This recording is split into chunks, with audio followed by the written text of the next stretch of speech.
Hi guys, today's pod on the go. It's a half term, so kids are around and have to record in between the drop-off pickups and so on. So sorry about that, but on the move.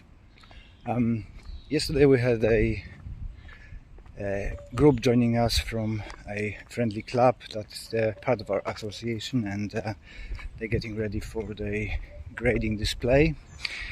And there was a very interesting question, so I thought I might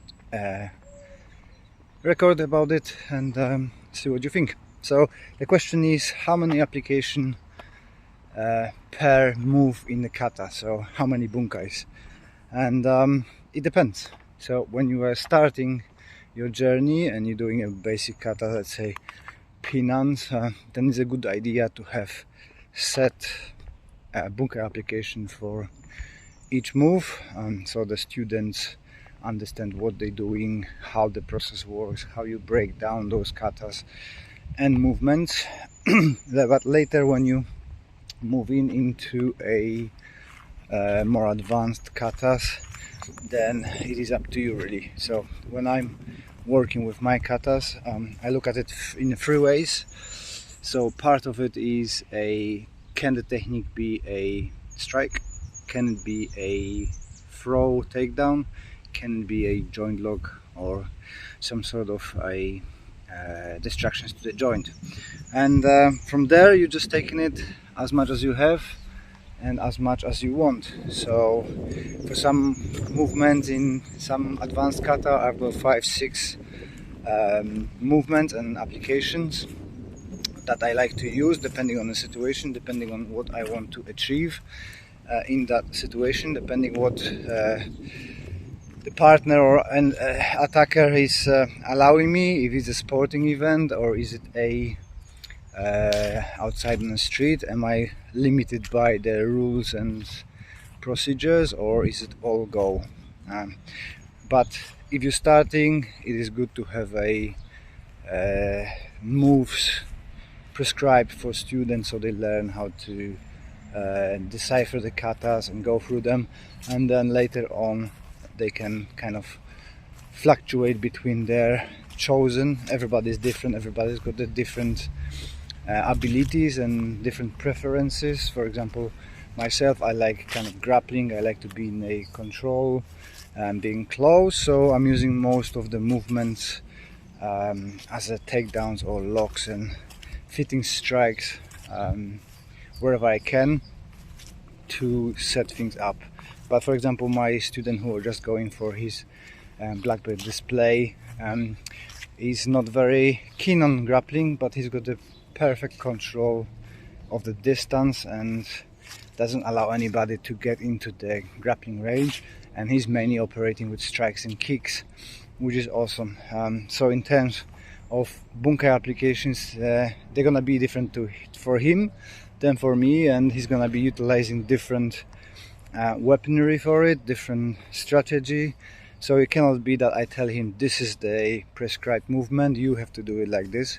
In the end of the day, he needs to create his own karate, not be a carbon copy of me. We're completely different build. He's bigger, he's heavier, I am smaller and lighter, so for me things that work not necessarily work for him.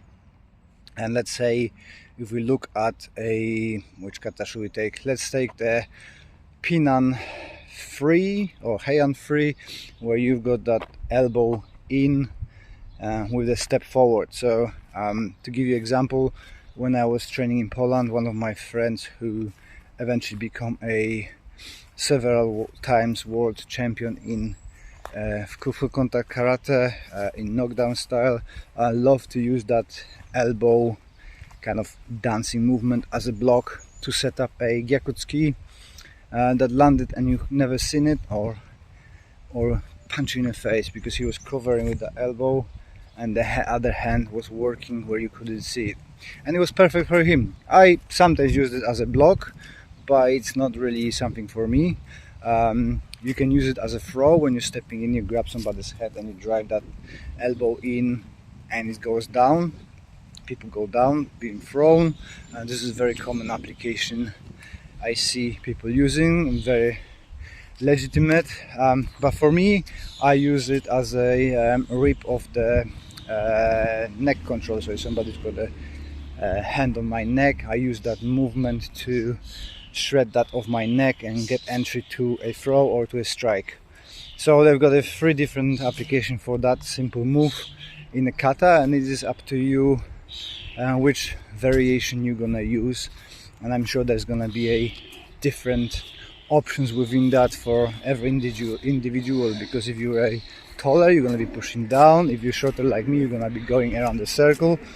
So it's kind of unlimited amount of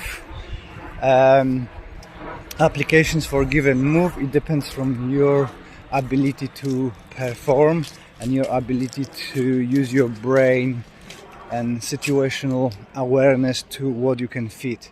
If you can fit movements and they are within the principles and frames of the kata, then it's your choice. You can use whatever you want, so you might have hundreds of applications. And when I'm teaching seminars, people often ask me, oh, what's the application for that move? I simply can't remember, because I stopped having a prescribed application.